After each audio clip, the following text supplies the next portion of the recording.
Welcome students to Health Psychology. This is a paper at the third year Bachelor of Arts for semester 5. The paper code is PSD 102. We are doing Unit 1 today, that is Understanding Psychology and Health. The module name is Health and Illness Wellness Continuum. This is module number 1. I am Sidila Gomes, Assistant Professor of MES College of Arts and Commerce, Zuarinagar, Goa. In this module, you will cover an illness wellness continuum, illness today and in the past. After completing this topic, you will be able to describe the illness wellness continuum and understand the different types of illnesses that affected humans in the past and at present. So let us understand health and illness wellness continuum. By continuum we mean as a continuous process. People fall ill, they get better, again they fall ill, so it is a continuous process. Health is usually thought of as an absence of objective signs. For example, the body is not functioning properly, which is measured by high blood pressure. It is also thought of as an absence of subjective symptoms of disease or injury, such as pain or nausea. We need to focus our attention on what enables people to stay well rather than to what causes people to become ill. Health is thus a positive state of physical, mental, and social well being, not just the absence of injury or disease, and varies over time along a continuum.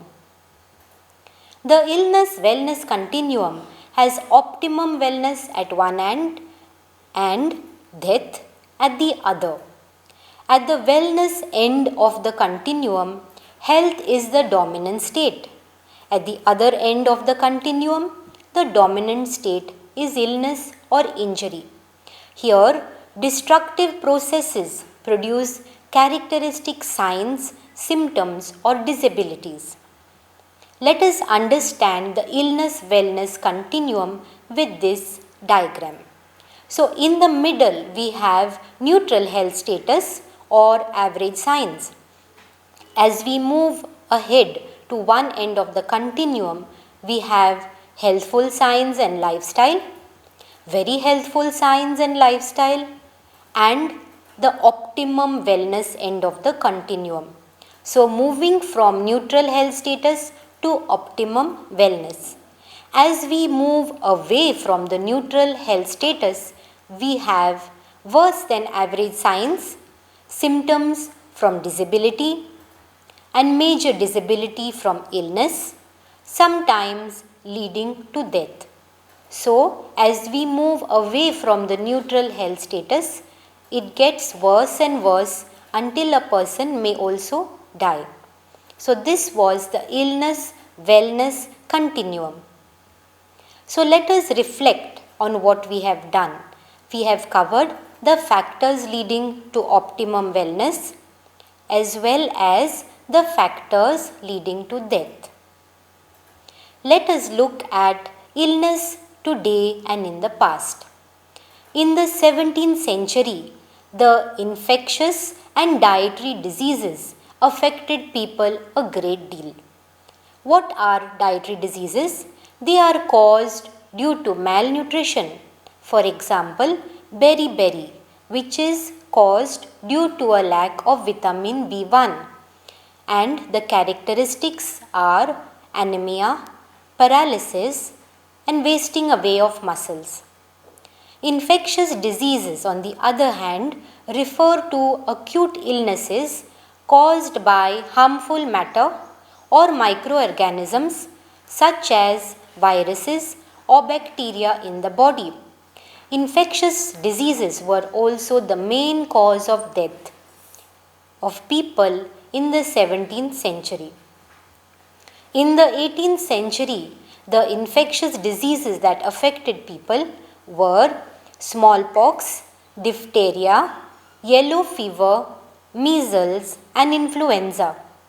Thousands of people died in a single epidemic, including children. Other infectious diseases that affected people during this time were malaria and dysentery.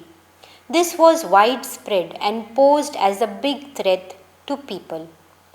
Also, it reduced and weakened the person's ability to resist other fatal diseases. The European settlers arrived in North America and brought infections with them. Therefore, the death rate occurred for the following reasons. The native population had no prior exposure to these new microorganisms. They lacked the natural immunity that human bodies develop after lengthy exposure to diseases. Also, the immune functions of these people were limited by a low degree of genetic variation.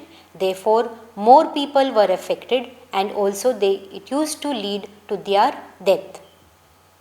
In the 19th century, the infectious diseases which were a greatest threat to the health of American people was tuberculosis, also called as TB or consumption.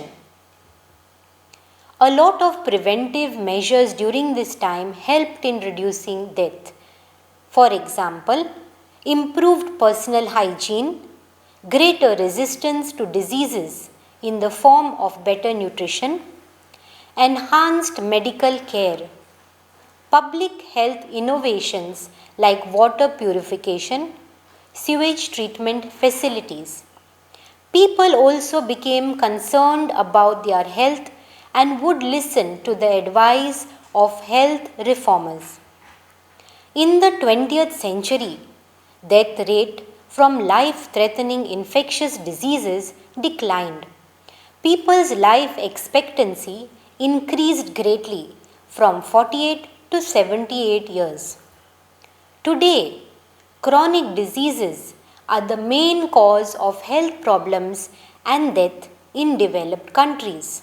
For example, degenerative illnesses like heart disease, cancer, and stroke.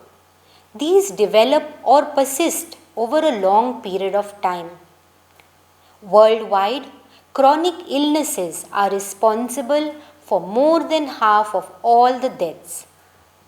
So let us reflect on what we have done, that is, the differences in illness affecting people today and in the past. These are the references. Thank you.